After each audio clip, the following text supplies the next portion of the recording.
दोस्तों एक वक्त हुआ करता था जब हम जो भी मोबाइल लिया करते थे उसमें देखते थे कि भैया इसके अंदर मेमोरी कार्ड कितने जीबी तक का लग सकता है। लेकिन उसके बाद में एप्पल आया और एप्पल ने पूरा ट्रेंड ही अलग सेट कर दिया, जहां पर मेमोरी कार्ड का कोई चक्कर नहीं था। फ़ोन में ही आपको अगर ज़्यादा मेमोरी चाहिए तो आपको बड़ी मेमोरी वाला फ़ोन लेना पड़ता था जिसमें आप ज़्यादा चीज़ें स्टोर कर पाते थे। लेकिन यहाँ पर जब भी आती थी दिक्कत, फ़ोन को कुछ भी नुकसान हो जाता था तो यहाँ पर डेटा का लॉस होने का चक्कर बहुत ज़्यादा रहता था, जिसके बाद में उन्होंने क्लाउड पर इसको सेव करने का भी चीज़ें शुरू कर दी।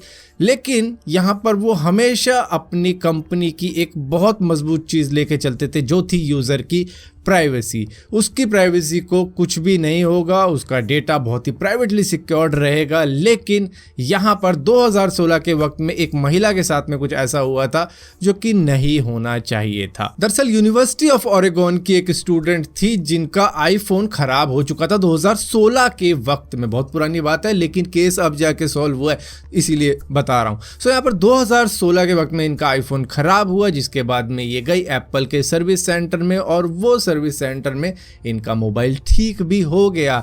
लेकिन कुछ वक्त बाद इनको ये मालूम चलता है कि भैया इनकी जो फोटो थी, इनकी जो वीडियो थी, जो कि कुछ मतलब हम सेव करके रखते हैं अपनी कुछ ऐसी वीडियोस जो कि शायद हम किसी को भी ना दिखाते हो या फिर दिखाते हो तो बहुत ही जो क्लोज होते हैं अपने पार्टनर को ही दिखाते हो। तो कुछ इस तरीके की वीडियोस और फोटो थी जहां पर किसी ने वो निकाल ली थी और ऑनलाइन शेयर कर दी थी। पता कैसे चला इनको?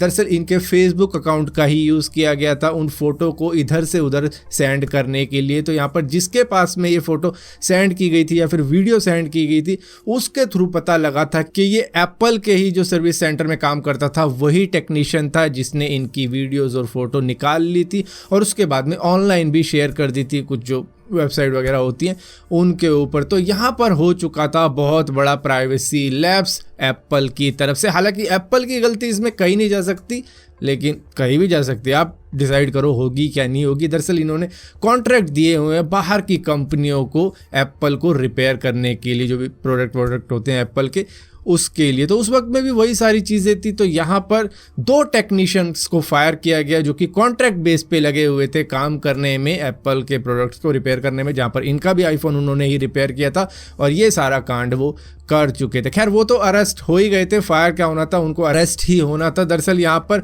हुआ था केस प्राइवेसी इन्वेजन और इमोशनल ट्रॉमा का, जो कि इस महिला ने किया था एप्पल के ऊपर, ना कि इन 2 टेक्नीशियन के ऊपर, क्योंकि यहाँ पर गलती एप्पल की कंपनी की तरफ से ही हुई थी। अब उनके अंडर में कोई भी काम करे कंपनी की ही गलती यहाँ पर मानी जाएगी। तो इन्होंने एक लॉ सूट फाइल कर दिया था जहाँ पर एप्पल को भारी पड़ गया। दरअसल 5 साल लग गए। हालांकि एप्पल यही कहता रहता है कि हम यूज़र की प्राइवेसी को बहुत सिक्योर रखना चाहते हैं और यही हमारा सेलिंग पॉइंट रहता है इतने सालों से कि हम यूज़र की प्राइवेसी को सिक्योर रखते हैं। अब देखो उसके अंदर मेमोरी कार्ड तो है नहीं कि मेमोरी कार्ड में फ़ोटो वोटो होती तो वो निकाल के अपने साथ में ले जाती। अब फ़ोटो वीडियोज़ वगैरह सारी की सारी मोबाइल के ही अंदर थी और इसी वजह से इनका वो डेटा लीक हो गया, जिसके बाद में 2016 के बाद में ये चीज़ें बहुत ही ज़्यादा इंप्रूव होती चली गई। उन्होंने डेटा की प्रोटेक्शन को भी और भी ज़्यादा स्ट्रिक्ट कर दिया और भी ज़्यादा स्ट्रेंथन कर दिया ताकि ये जो सर्विस सेंटर वगैरह होते हैं इसके अंदर ये सारी चीज़ें ना हो सकें। लेकिन यहाँ पर जो डैमेज होना था वो हो चुका था। अब यहाँ पर एप्पल इसको किस तरीके से रिपेयर कर सकता था? ना ही उन 2 बंदों को जिन्होंने ये काम किया था उनको टर्मिनेट करके या फिर अरेस्ट करवा के, क्योंकि यहाँ पर महिला के साथ में गलत हुआ था। तो यहाँ पर लॉ सूट के अंदर महिला ये लॉ सूट जीत गई, जिसके बाद में उनको मिलियंस ऑफ $US मिले कंपनसेशन के रूप में जो भी उनके साथ में हुआ था। क्योंकि इमोशनल काफ़ी ज़्यादा टॉर्चर हो जाता है जब इस तरीके की चीज़ें किसी के साथ में होती हैं। तो इनके साथ में ऐसा ही हुआ, जिसके बाद में इनको चलो पैसे वैसे तो मिल गए और यहीं पर एप्पल ने इनसे माफ़ी भी मांगी। और इसके बाद में 2016 के बाद से काफ़ी चीज़ें इंप्रूव हुई एप्पल के सर्विस सेंटर के भी अंदर।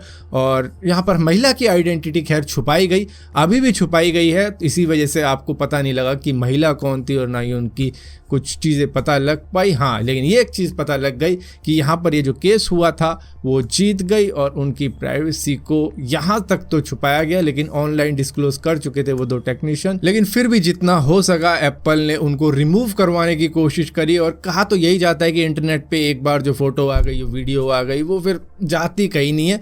लेकिन फिर भी एप्पल ने उस चीज़ का भी ट्राई किया और इसी के साथ साथ इनको कंपनसेशन भी दिया और उन टेक्नीशियन को निकाला भी और अरेस्ट भी करवाया, और उसके बाद में इतना कुछ करने के बाद में अपनी थोड़ी बहुत साख बचाई, जो कि उनका सेलिंग पॉइंट है कि हम यूज़र की प्राइवेसी को काफ़ी ज़्यादा प्रायोरिटी देते हैं। और यहाँ तक कि आपको स्टोरी भी याद होगी कि एक बार टेररिस्ट पकड़ा गया था जो कि आईफोन यूज़ करता था, FBI को उनका डेटा तक नहीं दिया, मतलब उन्होंने कहा कि इसका डेटा को ये जो इनक्रिप्ट फॉर्म में है उसको डिक्रिप्ट करो, क्योंकि वो फ़ोन ही लॉक था और अनलॉक करने को कहा, तो उन्होंने कहा भैया हम अनलॉक नहीं करते। तो इतनी ज़्यादा प्रायोरिटी तो ये देते हैं, तो इससे तो पता लगता है कि हाँ भाई इतनी तो चीज़ें हैं। लेकिन फिर भी यहाँ पर ये जो चीज़ें हुई थी वो सॉल्व हुई और इस महिला को मिलियंस ऑफ $US मिले उनकी फोटो लीक होने की वजह से। सो फिलहाल के लिए दोस्तों इस वीडियो के अंदर इतना ही था। अगर ये वीडियो आपको पसंद आती है तो इस वीडियो को लाइक जरूर करना, शेयर जरूर करना, और इसी तरीके की और भी वीडियो देखने के लिए चैनल को सब्सक्राइब जरूर करना। और सब्सक्राइब किया तो बेल का आइकॉन जरूर दबाना, वरना आपको मालूम नहीं चलेगा मैंने वीडियो डाली भी है।